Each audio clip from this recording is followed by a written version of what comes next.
Friends, in the story so far we've seen that an unknown virus spreads, killing all the humans on Earth.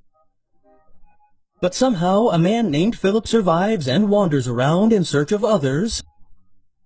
When he finds no one, he becomes distraught and decides to take his own life. Before he can take this drastic step, he spots a woman's bra hanging there. This means there's another human being alive, and that's when he meets Carol. Philip brings Carol home and marries her so they can have children together and continue the Earth's population. Everything seems to be going well, but then he meets another girl named Melissa. Melissa is so beautiful that Philip falls in love with her at first sight and tries unsuccessfully to woo her. Then, one day when they are together, Melissa tells him, "I'm tired of being alone for so many years, Ali. I too have needs I want to fulfill." They decide to spend their wedding night together contributing to this population boosting program. But before Philip can do anything to Melissa, a car pulls up from which emerges a stout man named Todd. Melissa is impressed by Todd's looks and good nature. Since Todd was already married to Carol, she leaves Philip and spends her wedding night with him. Todd and Melissa begin a relationship. Philip, however, cannot tolerate this and tries his best to take Melissa away from him. Melissa, however, has fallen so madly in love with Todd that she refuses to see anyone else. One day, distraught by all this, Philip is cursing God. Just then, a car stops in front of him and two beautiful girls step out. They are overjoyed to see Philip, knowing that there's someone else alive on Earth. The young woman, Gail, and the old woman, Erica, ask him if he's the one who wrote "Last Man Alive" on the sign outside the town. Philip replies, yes, I did. Gail asks if he lives alone or if someone else is with him. Hearing this, he wonders whether he should tell them about those vile and despicable people, because with the way his luck is going, it seems these girls will slip away too. So he tells them, "Yes, I am alone." Hearing this, the girls are delighted and the three of them embrace. He then chooses a grand hotel to stay in and happily opens a bottle of champagne. Philip then asks their names and, as usual, begins to praise them, saying he wanted to celebrate his wedding night with both girls. Erica replies, "The praise should be yours, not mine, because if you hadn't written about yourself on that board, we would both be wandering around alone. Gail then says, "We felt like we were the only two women left on this planet, and we were always worried about how we would continue the population together until we found a man. Meanwhile, Philip begins to refill Erica's empty champagne glass. Gail notices his ring and asks him, "Are you married?" Before Philip can respond, Erica says, "It's okay, what would we do by knowing about your past? By the way, will you have dinner with us tonight?" Philip is delighted, agrees, and heads straight to the supermarket to shop for the items Carol suggested. Carol is overjoyed to see them. But then she spots the soap from the hotel Philip had visited with the two girls a while ago. She asks Philip, "What did you do there? Philip replies, "Dude, I didn't do anything." Carol replies, "I know everything. You're actually fed up with me and want to be alone for a while. Tell me, am I right?" Now, Carol has given Philip the opportunity he needed. So he says, "Yes, you're right. I went there to sit alone for a while, and tonight, I'm going camping alone too." He gets ready and, jumping around, heads straight to Gail and Erica. They're also dressed up and have a beautifully decorated dining table. The three of them have dinner and drink heavily. Meanwhile, Philip tells them, "I had a wife named Carol who died a few years ago, and I've never been able to overcome the grief. Even now, I see her everywhere." Hearing the sad story, the two girls feel terrible about how wrong this poor man has been. Philip says, "Sorry guys, I ruined your mood by telling you the story of my dead wife."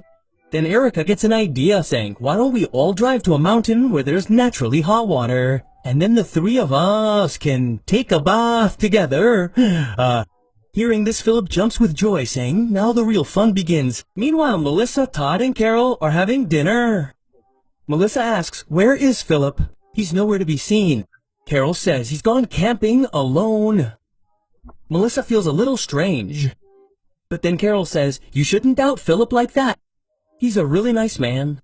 Todd says, yes, he's really great and we should all thank him because he's the reason we're where we are today. Allah di jepiapod. Carol says, then we should throw him a party so he knows we care. Is anvola sare dogi sene. Meanwhile, Philip sets off to have fun with the two girls. Erica says, as soon as we get up, we'll start our labor program.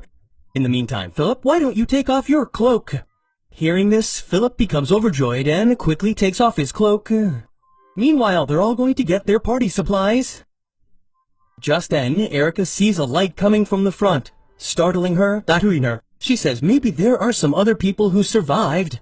Philip says, just leave it, man. It must be some firefly. But no one listens and the two cars come to a stop facing each other. Then Philip quietly hides under the back seat. Then they all get out of the car and are overjoyed to see each other. Wow, so many people are still alive. Erica then says, there's a cool guy with us with whom we were going to work up in the mountains. You guys should meet him too. They all come to Erica's car and stand around her. Philip peeks out and Carol recognizes him. She says, that's Philip. Gail asks, how do you know Philip? Carol replies, he's my husband. Philip then gets out of the car and starts fooling everyone. He says, guys, I was just joking with you guys. Gail says, now we don't trust you at all. How can you hide from us that you don't know anyone else alive? Philip says, look, I wanted to surprise you both and this was all part of my plan. Erica says, then what about the fact that you told us your wife is dead? Hearing this, Carol and the others are shocked to discover that Philip is a total jerk. Philip tells Carol, I didn't say that about you. I said it about another Carol. They all knew exactly what was going on. They all get into their cars and leaving Philip alone. The next morning, we see Philip trying to walk home. Everyone was happy and chatting with each other. But then Philip arrives and everyone turns away. Philip tries to talk to them, but they don't respond. Philip says, don't do this to me. I was just joking with you. He then goes to Carol's house to talk to her, but Carol starts acting like a ghost. He asks, what are you doing? Carol says, you don't know I died. That's why I've become a ghost. Look, I'll tell you the truth. I was going to the mountains to work with those girls. But look, I didn't do anything to them. But Carol curses him and drives him away. She tells him don't ever enter this house again. Dejected, Philip goes straight to meet his friends. He curses himself, wondering why this always happens to him. He curses and falls asleep on the table, cursing. The next morning, Erica and Gail come to befriend Carol. They apologize, saying, we didn't mean to hurt your feelings, biddings. Carol asks, are you some prostitute who just met a man an hour ago and agreed to work with him? Gail says, Philip told us that his wife is dead and he's alone on Earth. Carol says, but you guys should have the sense to find out a man's background before you spend your wedding night with him. But you were so consumed with lust that you didn't even consider it necessary. Meanwhile, Philip asks his friends, brothers, tell me quickly, which drink do you want, demand? And begins making them drinks by twirling the bottle like a bartender. But he can't even do that. Meanwhile, Melissa and Todd come to Carol to inquire about her well-being. But Carol tells them, I need some time alone and I don't need anyone's sympathy. So you two go away and leave me alone. Meanwhile, Philip, drunk, lay there hoping someone would come pick him up. But no one cared. So the next day, he secretly listens in on their conversations, where he learns that everyone has found out the truth about him and no one cares about him anymore. Ooh. Hearing this, he becomes even more depressed and goes back to the bar and lies there.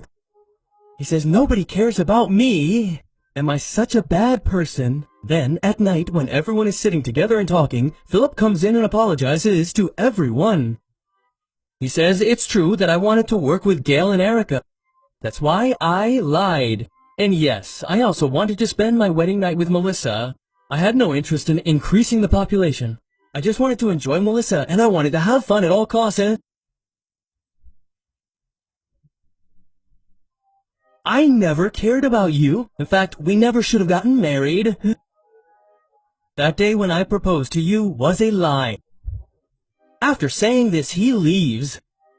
He goes to his friends and tells them, I told them the truth and now I feel so good inside. Because for the first time, I did something right. Just then, Carol arrives and hands her a file containing divorce papers. Philip asks, do you really want to do this? Yeah. She says, yes, because you're not happy with me and I just want you to be happy. Come on, sign these papers now. Philip signs them and they're finally divorced and is divorced. They hug each other and Carol leaves. After which Philip tells his friends, brothers, I'm completely single now and I can score in whoever I want. While everyone is sitting together, Carol and Philip arrive. Carol tells everyone that they've divorced by mutual consent. Philip says, we both wanted to see each other happy, so we made this decision with a heavy heart. They both raise champagne glasses. Philip says, Carol, I pray that in the future you find a good husband who can give you the happiness I couldn't. Carol says, thank you so much. Now that everything is settled, Erica picks up the harmonium and begins playing a melodious song for everyone. The next morning, we see Philip free to do whatever he wants again, dirtying his house by pouring paint into a machine.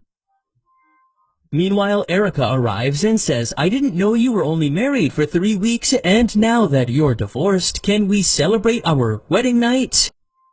Just then, Carol arrives to pick up some of her belongings. Seeing this, they both calm down. Carol says, you guys keep doing what you're doing. Don't pay too much attention to me. Erica says, then it's settled. Come to my house tomorrow at 3 p.m. to work on my farm. Elsewhere, we see Melissa and Todd. Todd bakes heart-shaped pancakes for Melissa and tells her, I love you. Melissa simply replies, thank you. Philip, meanwhile, wanted coffee, so he goes to the cow to get milk. Seeing him happy, Gail asks him, what's the matter? He's all smiles today. He replies, yes, it's a happy thing because I divorced Carol for her happiness. Gail asks, so, what do you think about your wedding night, Aaya? He replies, I'm ready. I'm ready. You tell me where to get the weapons. I'll be there. Gail says, okay then, let's meet at 5 o'clock. He says, yes, 5 o'clock would be perfect because I have to go work somewhere else at 3 o'clock. He's on his way for some important work when he meets Todd. He asks, what's wrong? Why are you hanging out with such a sad face? Todd replies, brother, I told Melissa I love you a while ago, but she just said thank you in return. Philip says, friend, this stuff happens. Why are you taking it so seriously? Look, there are only 2 of us young men here. You and I, and Melissa hates me. That's why she won't leave you. With that, he leaves. He goes to the board on which he had written last man alive and uses a ladder to erase the writing because now his life is set and he doesn't want anyone to come and spoil his happy life again. Madale. He then crosses out the name of his city from the board and writes move to Toma. But then the ladder he used to climb up collapses on its own. 2 hours pass and he begins shouting for help, but no one is around to hear him. Furthermore, he couldn't jump from such a height. It's 3 o'clock and Erica arrives at Philip's house with an expensive champagne suit and begins searching for him throughout the house, calling his name. But she can't find him anywhere. Meanwhile, Philip, whose fate was written in dog poop, is trying to shade himself by taking off his pants in the sun. But then his pants fly away. It's 5 o'clock and Gail arrives at Philip's house. Seeing Erica there, she asks, what are you doing here? She replies, I came to work for you. Gail replies, I also came here to work for you, but that guy isn't here. Meanwhile, Carol arrives and, looking at them, says, you two are just prostitutes. It hasn't even been a day since that guy's divorce, and you both didn't waste any time and came straight to work for him. It's the afternoon of the next day, and Philip is already in a bad shape in the scorching heat. He tries unsuccessfully to protect himself from the sun, but it's to no avail. Later that evening, Carol goes to get coffee where Gail and Erica are also present. Carol asks them, what happened then? Did my ex-husband satisfy you? They say no because he didn't come. Hearing this, Carol is shocked, wondering how it's possible that Philip wouldn't show up for his wedding night with two beautiful women with... This means he's either in trouble or dead. On the other side, we see Philip lying in a trolley car. Then, at night, Carol gathers everyone and says, Philip has been missing for 24 hours, and I think he might be in trouble. Melissa replies, I don't think he's in trouble. He might have been drunk from the joy of working.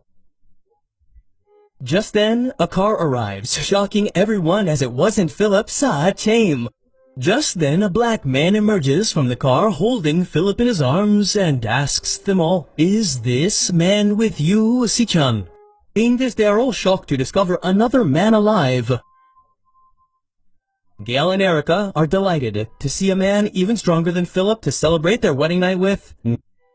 Who was this black man? How many others are still alive? And will Philip ever be able to celebrate his wedding night, or will he remain single forever? We'll explore all this in the final part of this series. Thank you.